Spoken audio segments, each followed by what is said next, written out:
Hello everyone, welcome to CBL. देखो, आज से ना हम एक नई सीरीज स्टार्ट करने जा रहे हैं and this series is very important for you guys to follow. देखो, if you guys are really serious about UPSC prelims 2024, हम सब उसी की तैयारी कर रहे हैं। अगर आप सीरियसली तैयारी कर रहे हो ना यूपीएससी प्रीलिम्स 2024 की, तो आपको पता है 2024 का प्रीलिम्स मई में होने वाला है। ऑलमोस्ट 6 to 7 मंथ्स आपके पास रह गए हैं। मैं 6 महीने मान के चलता हूं। अगर आप सीरियस हो ना, तो आप प्रीलिम्स के लिए कुछ ना कुछ करना शुरू कर दोगे अब से। वी आर इन नवंबर, ठीक है, आज 8 नवंबर है और आज से आप कुछ ना कुछ करना तो शुरू कर दोगे प्रीलिम्स के लिए, अगर आप सीरियस एस्पिरेंट हो ना। आपके लिए कुछ ना कुछ शुरू करने के लिए हम ये सीरीज लेके आएंगे। ऑलराइट, ना देखो, प्रीलिम्स में हम सब जानते हैं कि करंट अफेयर्स का बहुत ज्यादा बड़ा रोल होता है। बहुत सारे एमसीक्यूज करंट अफेयर्स ओरिएंटेड होते हैं, इसलिए करंट अफेयर्स की प्रिपरेशन बहुत ज्यादा जरूरी है as far as prelims is concern.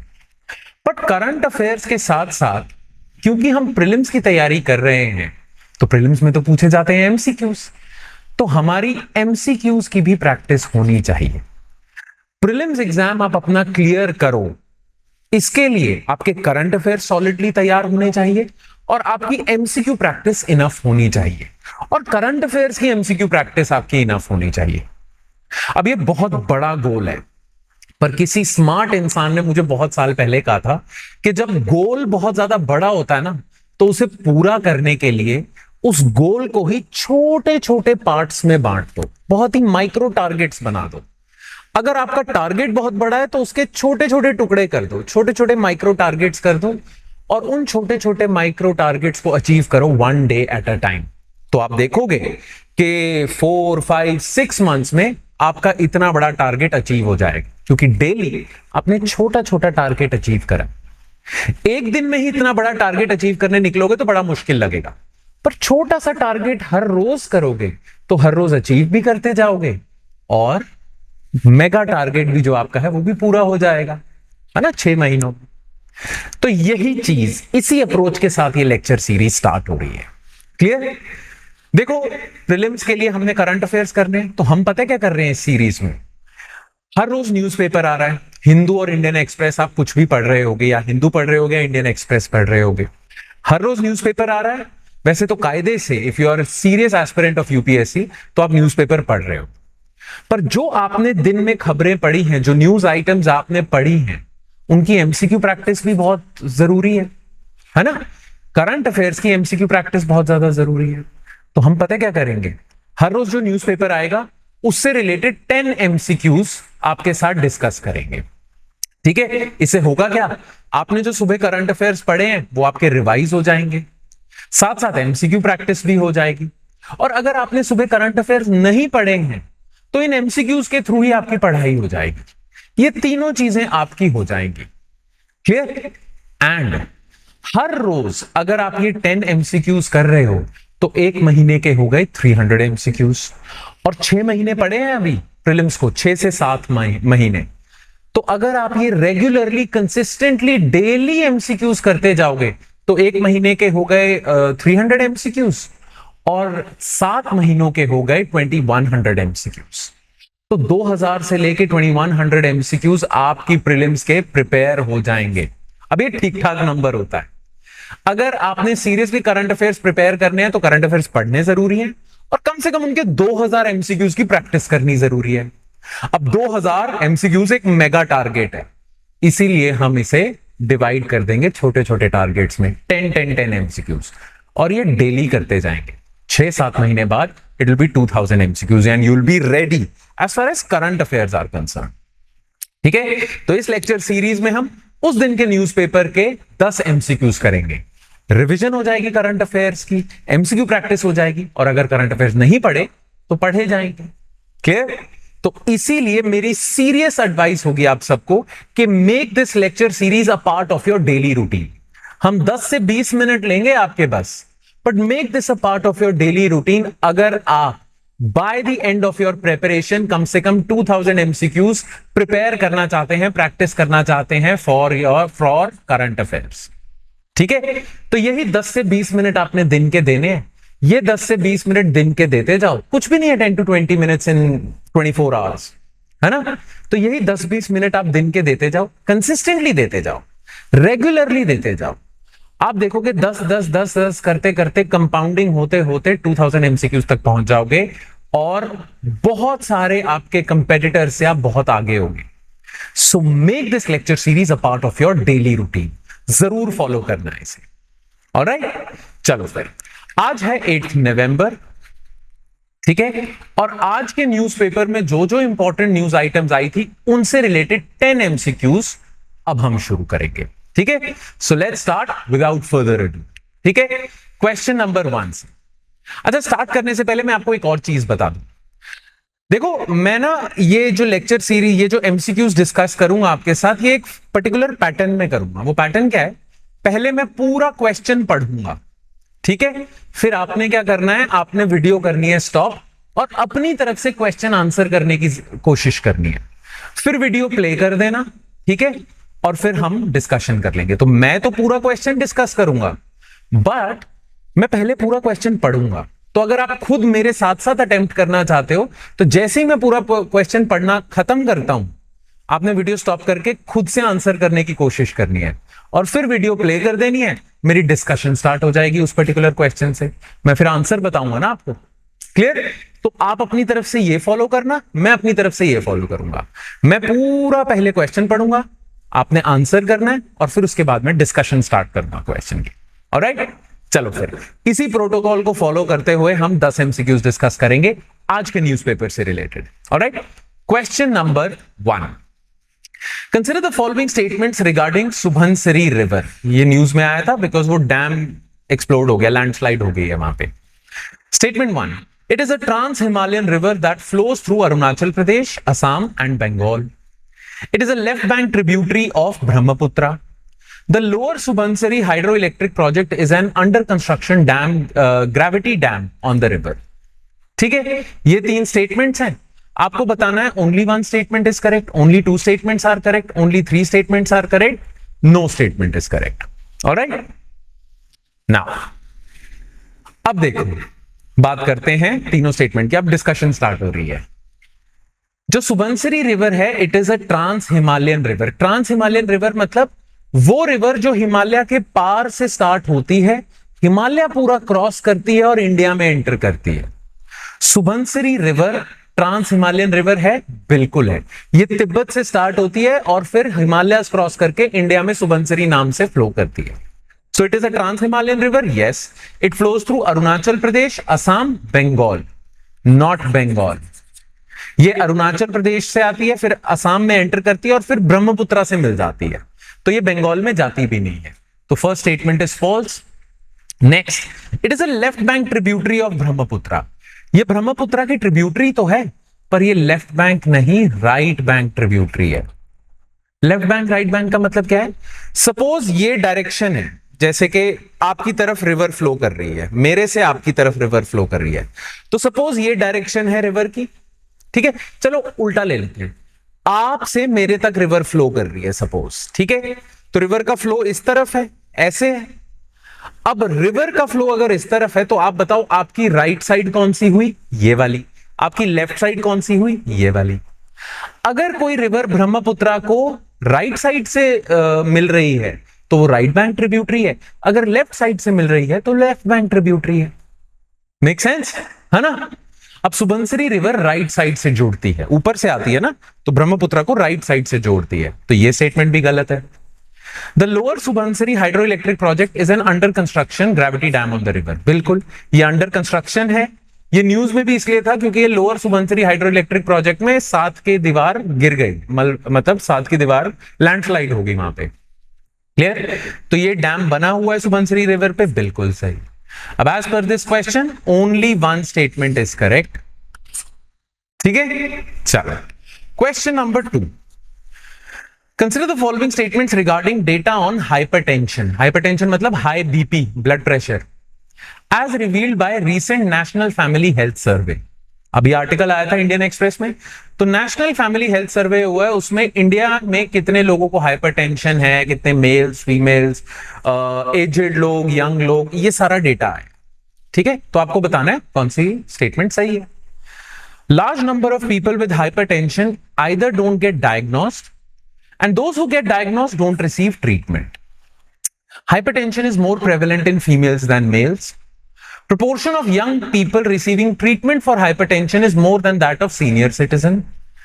As per WHO, World Health Organization, nearly 4.6 million deaths can be averted in India if just half hypertensives control their blood pressure. Now, ये 4 statements आपको बताना है. Only one statement is correct. Only 2 statements are correct. Only 3 statements are correct. All 4 statements are correct. Alright? चलो discussion start करते हैं। देखो, ये जो नेशनल फैमिली हेल्थ सर्वे का डेटा है ना, इसने पता क्या बताया? इसने बताया इंडिया में ज्यादातर लोगों को तो पता ही नहीं है कि उन्हें हाई बीपी की प्रॉब्लम है, और यंग लोगों में तो ये खासकर है। यंग लोगों को अगर हाई बीपी होता है, वो टेस्ट ही नहीं कराते, उन्हें पता ही नहीं है उन्हें हाई बीपी की प्रॉब्लम है, तो उनका डायग्नोसिस नहीं होता। और जिनका डायग्नोसिस हो जाता है कोई ट्रीटमेंट भी नहीं लेते, कोई बात नहीं, मैं मेडिटेशन कर लूंगा, मैं और थोड़ा काम रहने की कोशिश करूंगा, टेंशन नहीं लूंगा, मेरे बीपी की प्रॉब्लम्स ठीक हो जाएगी, मैं कोई दवाई नहीं ले रहा। तो एक तो आधों को तो पता ही नहीं है, और जिनको पता है वो कोई ट्रीटमेंट नहीं ले रहे। ये नेशनल फैमिली हेल्थ सर्वे ने बताया, बिल्कुल सही बात है। ठीक है, दूसरा उसने बताया कि हाइपरटेंशन, हाई बीपी की problem is more in males than females. 30% males में है, 25% फीमेल्स में है, तो ये गलत है। अच्छा, यंग लोग ज्यादा ट्रीटमेंट ले रहे हैं एज कंपेयर टू ओल्ड लोग। नहीं, ओल्ड लोग टेस्ट भी करवाते हैं रेगुलरली, और अगर उनको हाई बीपी की प्रॉब्लम होती है वो दवाई भी लेते हैं, ट्रीटमेंट भी लेते हैं।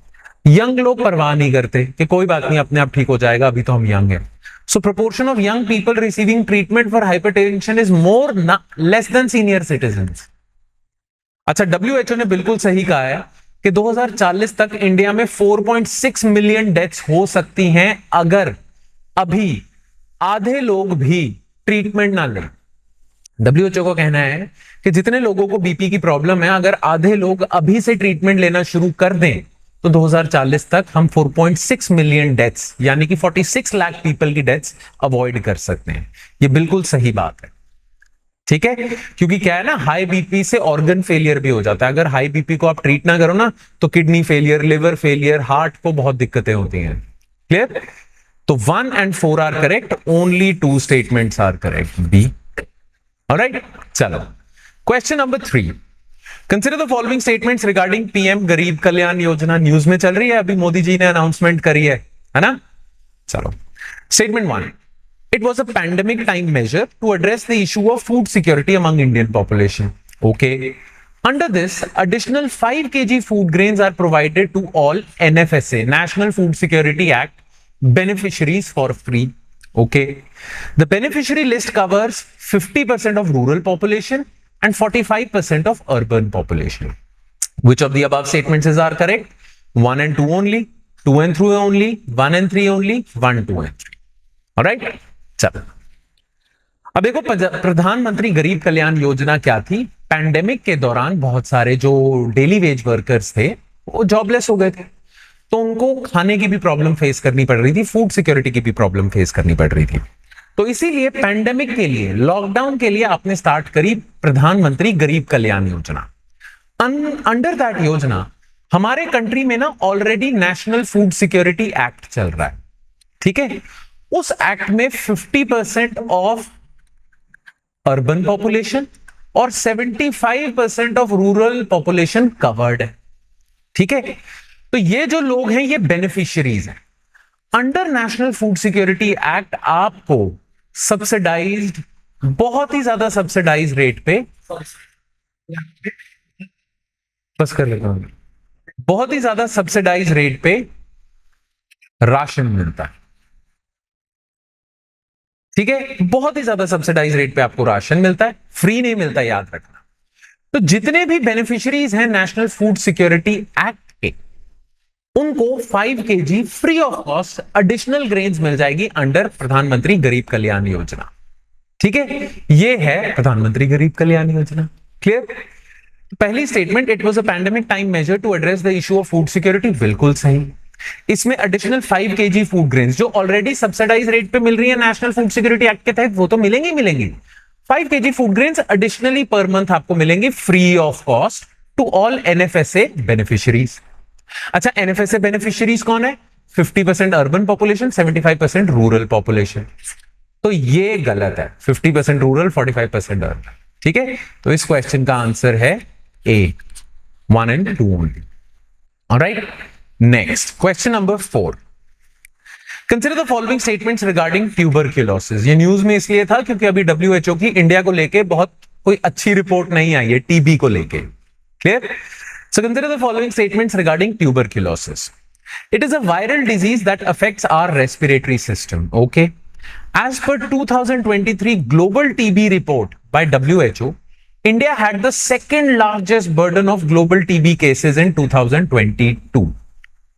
ठीक है? Which of the above statements is are correct? Only one, only two, both, neither. Clear? Now देखो, टीबी जो होता है, ट्यूबरक्यूलोसिस जो होता है, ये जो डिजीज है ये आपका respiratory system, lungs, wind pipe, trachea वगैरह खराब कर देता है। ये उसका इन्फेक्शन है। ठीक है, और इस इन्फेक्शन को कॉज करता है बैक्टीरिया। बैक्टीरिया का नाम है माइकोबैक्टीरियम ट्यूबरक्यूलाई। ठीक है, ये बैक्टीरिया है। तो ये जब बैक्टीरिया से आप इन्फेक्ट हो जाते हो तो आपको हो जाता है टीबी, और ये आपका रेस्पिरेटरी सिस्टम खराब कर देता है। एंड इफ लेफ्ट अनट्रीटेड तो मोर्टेलिटी, डेथ भी हो जाती है। और इंडिया में बहुत सारे लोगों को टीबी है। क्लियर? तो पहली स्टेटमेंट है, it is a viral disease, ना it is a bacterial disease that affects our respiratory system. Respiratory system वाली बात ठीक है, पर ये बैक्टीरियल डिजीज है। क्लियर? अच्छा, हर साल डब्ल्यूएचओ, वर्ल्ड हेल्थ ऑर्गेनाइजेशन, एक रिपोर्ट निकालता है, ग्लोबल टीबी रिपोर्ट। तो 2023 में भी उसने रिपोर्ट निकाली। As per this report WHO ने पता क्या बोला है? उसने बोला है पूरी दुनिया में जितने भी टीबी केसेस हैं, सबसे ज्यादा केसेस इंडिया के हैं। India had the largest burden of global TB cases. बाद में आता है Indonesia, China, African countries. India का सबसे ज्यादा है और बहुत बड़े मार्जिन से इंडिया फर्स्ट आ रहा है। इसमें कोई अच्छी चीज नहीं है जिसमें हम फर्स्ट आ रहे हैं, पर बहुत बड़े मार्जिन से। अगर ग्लोबल बर्डन ना कुछ ऐसे, जितने टोटल टीबी केसेस हैं 27% हमारे हैं, फिर जाके 10% इंडोनेशिया है, या सेकंड पता नहीं कोई और है, पर हम बहुत ज्यादा आगे हैं। लीड भी हमारी ज्यादा है, हम सेकंड लार्जेस्ट नहीं, लार्जेस्ट हैं। And that is a problem. ठीक है, तो सेकंड स्टेटमेंट भी गलत है क्योंकि इसमें सेकंड लार्जेस्ट लिखा था, बट एक्चुअली लार्जेस्ट है। बाकी सारी ठीक है स्टेटमेंट्स। बट वैसे बाय द वे, ट्यूबरक्यूलोसिस हम तो एलिमिनेट करना चाहते हैं, पर अभी तक हुआ नहीं है। इंडिया में बहुत बड़ी समस्या है as far as TB is concerned. That is what WHO in its report has pointed out also. All right. So which of the above statement is are correct? Neither of the statements are correct. D है इसका answer. All right. चलो. Question number 5. Consider the following statements. ये defense related news आई थी. Indian Army is set to replace its old Cheetah and Chetak helicopters with indigenously made light combat helicopters. Okay. HAL Prachand is India's indigenously made light combat helicopter. ठीक है? Which of the above statements is are correct? Only one, only two, both, neither. Alright?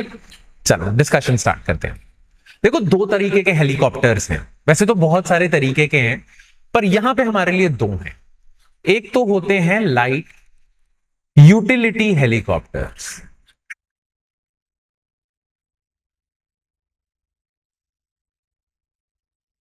Light utility helicopter. Light utility helicopters कौन से होते हैं? ये वो helicopters होते हैं जिनमें कोई मिसाइल्स वगैरह नहीं लगी होती। इनका काम लड़ना नहीं है, इनका काम है बस सामान पहुंचाना, ट्रूप्स पहुंचाना, है ना, वगैरह वगैरह। ये होते हैं लाइट यूटिलिटी हेलीकॉप्टर्स। एक होते हैं light combat helicopters. Light combat helicopters जो होते हैं, इनमें मिसाइल्स भी लगी हुई हैं। ठीक है, इनमें और वेपन्स भी लगी हैं, गन्स भी लगी हैं। इनका काम लड़ना है। कुछ लाइट कॉम्बैट हेलीकॉप्टर्स में तो एंटी टैंक मिसाइल्स भी लगी हुई हैं कि ऊपर से आप टैंक्स उड़ा दो। क्लियर? नाउ इंडिया के पास यूटिलिटी हेलीकॉप्टर्स हैं चीता और चेतक नाम से। अब ये चीता और चेतक ना पुराने हो चुके हैं, तो इंडियन आर्मी ना इन्हें रिप्लेस करना चाह रही है इंडिया के खुद के बनाए हुए लाइट यूटिलिटी हेलीकॉप्टर से। ठीक है, यहां कॉम्बैट लिखा है। यूटिलिटी, क्योंकि चीता चेतक यूटिलिटी है, ये लड़ने के लिए नहीं है. So Indian army is set to replace its old चीता and Chetak helicopters with indigenously made light utility helicopters. इसीलिए पहली स्टेटमेंट गलत है.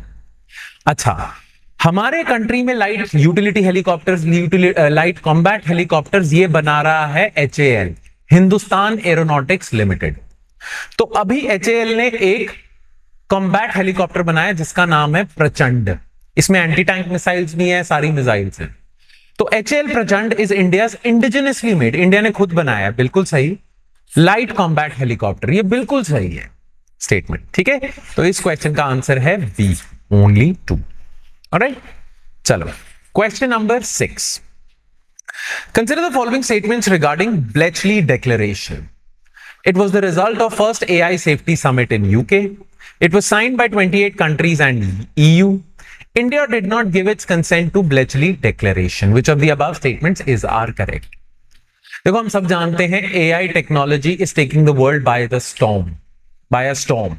ठीक है, बुरी तरह फैलती जा रही है AI, सबकी लाइफ का हिस्सा बन चुका है AI.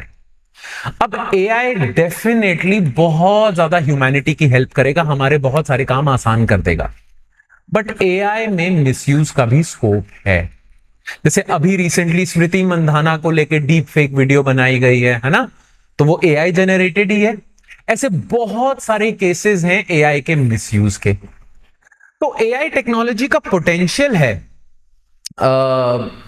अच्छे से ह्यूमैनिटी की हेल्प करना, बिल्कुल पोटेंशियल है, पर मिसयूज का भी पोटेंशियल है. ठीक है, तो इसीलिए AI एथिकल रहे, सेफ रहे, मिसयूज का स्कोप कम से कम हो जाए, इसके लिए सारी कंट्रीज, मेजर कंट्रीज ने मिलके यूके में एक जगह है ब्लेचली पार्क, वहां पे करा समिट जिसका नाम था AI सेफ्टी समिट. उस समिट के एंड में एक डिक्लेरेशन निकाली गई, उस पे सभी कंट्रीज ने साइन करे. क्लियर? उसमें इंडिया भी था, है ना. ये है पूरी event. So it was the result of first AI safety summit in UK, बिल्कुल सही. It was signed by 28 countries and EU, बिल्कुल सही. India did not give its consent, बिल्कुल नहीं, इंडिया ने भी कंसेंट दिया ब्लेचली डिक्लेरेशन को. क्लियर? तो इसका आंसर है 1 and 2 only. By the way, Bletchley park वो जगह है जहां पे father of computer science Alan Turing को हम कहते हैं father of computer science. Alan Turing ने वर्ल्ड वॉर 2 के दौरान एक मशीन बनाई थी जो कोडेड मैसेज को डिकोड कर सकती है. उस मशीन का नाम था बॉम्ब. ठीक है, तो और दुनिया का पहला प्रोग्रामेबल कंप्यूटर भी बनाया था किसी और ने, जिसका नाम था कोलोसस, वो भी ब्लेचली पार्क में बना था. तो ब्लेचली पार्क कंप्यूटर साइंस की फील्ड के लिए बहुत सिग्निफिकेंट जगह है. वर्ल्ड वॉर 2 के दौरान ये बड़े बड़े कंप्यूटर्स बने थे. एलन ट्यूरिंग ने ये बनाया था, किसी थर्ड पर्सन ने कोलोसस बनाया था. Alan Turing father of computer science. तो इसलिए AI समिट भी ब्लेचली पार्क में हो रहा है, ये कोई कोइंसिडेंस नहीं है. ठीक है, बिकॉज ये वो धरती है जहां से कंप्यूटर साइंस निकली है. खैर, the answer to this question is A. Question number 7. Consider the following statements regarding centre for advance financial research and learning. ये अभी न्यूज में आया था. Number 1, it is a not for profit organization set up by ministry of finance. India Finance report is released by CAFRAL. Which of the above statements are correct? Only 1, only 2, both, neither. Alright. ना देखो, अभी recently एक news में चीज आई थी, article आया था. उस न्यूज में क्या आर्टिकल आया था कि ना एक ऑर्गेनाइजेशन बनाई हुई है, नॉट फॉर प्रॉफिट ऑर्गेनाइजेशन, जो बनाई है RBI ने, जिसका नाम है centre for advance financial research and learning. इसने बताया है कि बहुत सारे बैंक्स पे ना ऑलरेडी डेट है, बहुत सारी NBFCs ने बैंकों पे डेट डाला हुआ है. बैंक ऑलरेडी इंडेटेड हैं टू दीज NBFCs और इससे बैंक की हेल्थ फ्यूचर में खराब हो सकती है. तो इन्होंने वार्निंग साइन दिया है. ठीक है, तो इनकी एक रिपोर्ट आती है, इंडिया फाइनेंस रिपोर्ट, उसमें इन्होंने कहा है, इसलिए न्यूज में था, इसलिए आपके सामने MCQ है. So it is a not for profit organization setup by ministry of finance, ना, सेटअप बाय RBI. अच्छा, ये कैफरल इंडिया फाइनेंस रिपोर्ट निकालता है फ्रीक्वेंटली, बिल्कुल सही. तो इस क्वेश्चन का आंसर है B. ठीक है, next question. Which of the following statements regarding Finance Commission are correct? Okay. It is a constitutional body ensuring fiscal federalism in our country. It takes care of only vertical devolution of taxes between center and states. The tenure of finance commission is 4 years. आपको बताना है only one statement is correct, only two statements are correct, all three statements are correct, none of the statements are correct. All right? तो अब discuss करते हैं इसको। देखो basically हमारे कॉन्स्टिट्यूशन के आर्टिकल 280 में एक ऑर्गेनाइजेशन बोली हुई है, बनी है, जिसका नाम है फाइनेंस कमीशन। फाइनेंस कमीशन का मेजर क्या काम है? देखो बहुत सारे हम लोग सेंट्रल टैक्सेस देते हैं, वो सेंट्रल टैक्सेस इकट्ठे होते हैं। अब फाइनेंस कमीशन बताएगा कि ये जो पैसा इकट्ठा हुआ है कितना सेंटर के पास जाना चाहिए, कितना परसेंटेज स्टेट्स के पास जाना चाहिए। ठीक है, इसे हम कहते हैं वर्टिकल डेवोल्यूशन। मतलब मान लो फाइनेंस कमीशन कहता है कि स्टेट्स के पास जाना चाहिए 42% और बाकी 58% जाना चाहिए सेंटर के पास। ठीक है, तो सेंटर पे कितना पैसा जाएगा, स्टेट्स पे कितना पैसा जाएगा, ये बताता है फाइनेंस कमीशन, और इसे हम कहते हैं वर्टिकल डेवोल्यूशन। क्लियर? अच्छा, स्टेट्स के पास 42% तो चला गया, पर किस स्टेट को कितना मिलेगा? पंजाब को कितना मिलेगा, तमिलनाडु को कितना मिलेगा, जेएंडके को कितना मिलेगा? खैर जेएंडके तो अब यूटी है। यूपी को कितना मिलेगा, है ना? स्टेट्स को 42% तो मिलेगा, पर किस स्टेट को कितना मिलेगा ये भी तो बताना पड़ेगा ना। तो इसे हम कहते हैं हॉरिजॉन्टल डेवोल्यूशन। सेंटर और स्टेट्स में कितना बटेगा, vertical devolution. Within states कितना बटेगा, horizontal devolution. Clear? Vertical, horizontal. और फाइनेंस कमीशन ये दोनों चीजें करता है। और फाइनेंस कमीशन का टेन्योर होता है 5 इयर्स। तो हर 5 साल में फाइनेंस कमीशन बिठाया जाता है और उसका काम यही है। क्लियर? अब देखो फेडरलिज्म का मतलब क्या होता है कि सेंटर और स्टेट्स में पावर्स की डिवीजन कैसे है। फिस्कल फेडरलिज्म का मतलब क्या है कि सेंटर और स्टेट्स के बीच में फाइनेंसेस की डिवीजन कैसे है।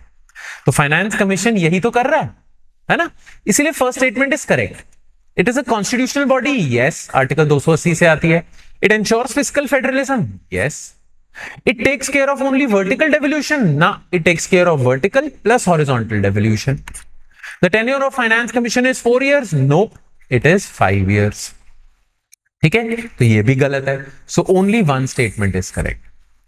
ये फाइनेंस कमीशन न्यूज में इसलिए था क्योंकि अभी न्यूज आई है कि सेंटर कह रहा है कि हम 16th फाइनेंस कमीशन बिठाने जा रहे हैं और उस 16th फाइनेंस कमीशन का टेन्योर स्टार्ट होगा 2026-27 से लेके अगले 5 सालों तक।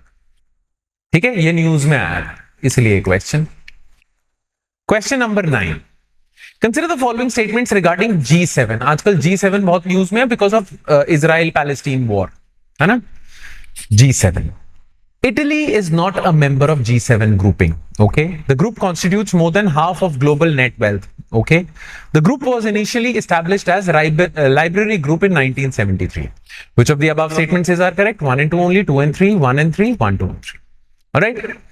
Now देखो, G7 डेवलप्ड कंट्रीज का एक ग्रुप है, ग्रुप ऑफ 7 कंट्रीज। इसमें कौन कौन आ जाएगा? कनाडा है इसका हिस्सा, यूएसए है, यूके है, फ्रांस है, जर्मनी है, इटली है और जापान है। ठीक है, सारी डेवलप्ड कंट्रीज है मोस्टली। ठीक है, इटली आर्ग्यूबली थोड़ा कम हो सकता है, पर इटली भी है।